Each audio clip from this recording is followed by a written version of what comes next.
اهلا بك مرة أخرى. قبل لحظات ونحن في الممر المؤدي إلى أرضية الملعب توجه مسؤول مجلس إدارة نادي اتحاد العاصمة وكذا الجهاز الإداري نحو مندوب هذه أو مراقب هذه المباراة الموريتاني سيد ماسا ديارا، وكان الاحتجاج على قميص فريق النهضة البركانية. تحدثوا مع مراقب المباراة، قالوا له أننا لن نلعب هذه المباراة لأننا نحتاج على القميص، قميص النهضة البركانية بحضور الطاقم التحكيمي ومراقب المباراة.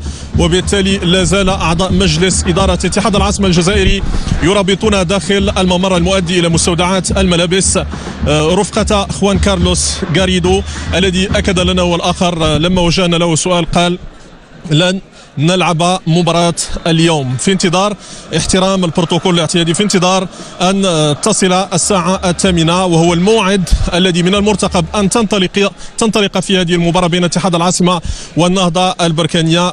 أعود وأؤكد على أن مسؤولي مجلس إدارة اتحاد العاصمة رفقة الجهاز الإداري توجهوا لمراقب المباراة لكي يؤكدوا له ولكي يعبروا عن ما يسمى امتعاضا أو احتجاجا، لا ندري على ماذا بالضبط. قميص عادي، قميص رسمي للنهضة البركانية تم اعتماده من طرف لجنة المسابقات كما تحدثنا من خلال النظام الإلكتروني المعتمد منذ سنة 2013 تمت المصادقة عليه من طرف الدول الأعضاء في الكونفدرالية الإفريقية لكرة القدم. وبالتالي الكل يستغرب ضمنيا على ما يحدث، كيف لفريق أن يحتج على قميص رسمي معتمد من طرف الكاف في انتظار المشهد. قد يكون مشهدا مماثلا لما تابعناه في مباراة الذهاب مع اختلاف الشخوص. هذه المرة لاعبو النهضة البركانية هم من سيلتحقون بأرضية الملعب، فيما اتحاد العاصمة أجدد وأقول أنه من المرتقب ألا يلتحق تماما بأرضية